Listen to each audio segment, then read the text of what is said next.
Let's be honest, we've all been there.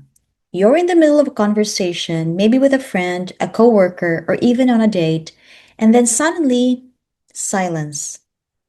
Nobody says anything. The air feels heavy, and you start thinking, oh no, this is awkward.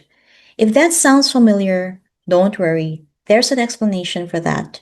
Today, let's talk about why silence feels awkward, and more importantly, how to handle it in a calm, confident way. So, first, let's ask, why do we even feel uncomfortable with silence?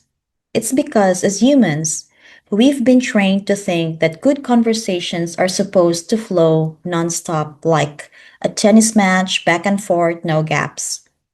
But then, when that flow suddenly stops, our brains panic.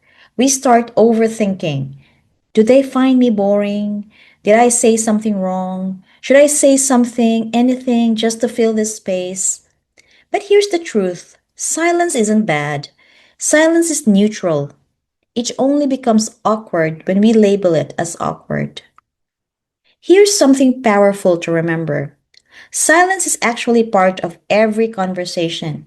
Think about music. It's not just notes. The pauses between the notes are what make the melody. In the same way, silence gives people a chance to think, breathe, and actually connect. So the next time there's a pause, instead of panicking, try reframing it as we're just both processing. This is a natural pause. The conversation doesn't have to be rushed. That little shift in mindset can instantly take the pressure off. All right, so let's get into the practical part. What can you do when silence shows up and it feels uncomfortable? Okay, number one, smile and relax. Sometimes the best response is just to smile and stay calm. When you look relaxed, the other person feels at ease too. The silence might not even feel awkward anymore. Number two, acknowledge the pause. You can actually call it out in a lighthearted way. For example, wow, I guess we both ran out of words at the same time. Or simply laugh and say, this is a quiet moment. Humor can take awkward silence into a bonding moment. Number three, ask open ended questions. If you want to restart the flow, ask questions that invite more than a yes or no answer. Instead of, do you like this? Ask, what do you think about this? Or, what was your favorite part about? Something like that. This opens space for storytelling instead of short answers. Number four, share something about yourself.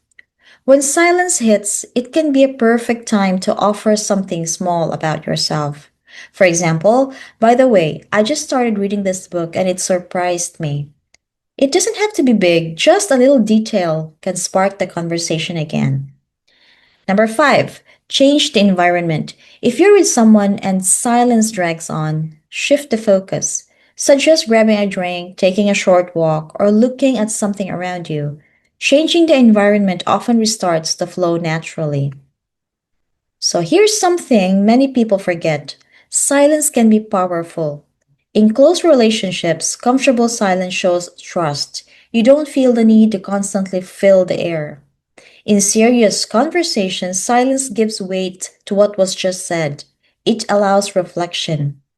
And in new relationships, sitting in silence without panic shows confidence. So sometimes the best way to handle awkward silence is to simply not treat it as awkward at all. If you're someone who struggles with shyness or social anxiety, I want you to hear this. Awkward silences don't mean you're boring. They don't mean you're failing at conversation. They mean you're human. It's a natural thing that happens in many conversations.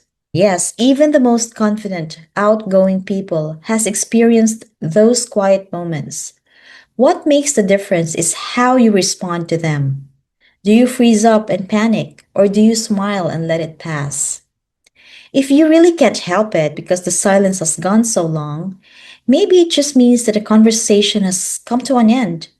So just smile and casually excuse yourself. Don't worry about what they will think because they may just also be preoccupied with their own thoughts and it's not a big deal. So the next time you're caught in an awkward silence, remember it's not the end of the world, it's just a pause. And you have the choice to turn it into a moment of connection, reflection, or even comfort. If this conversation made you feel a little lighter, I'd love to hear your thoughts in the comments. How do you usually handle awkward silence?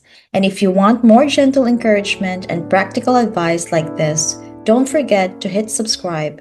Here at The Quiet Ally, you're never alone in figuring these things out. Take care, my dear friend, and may your silences from now on feel less awkward and more like space to breathe. Thank you for joining me today and see you in the next one. Stay gentle with yourself.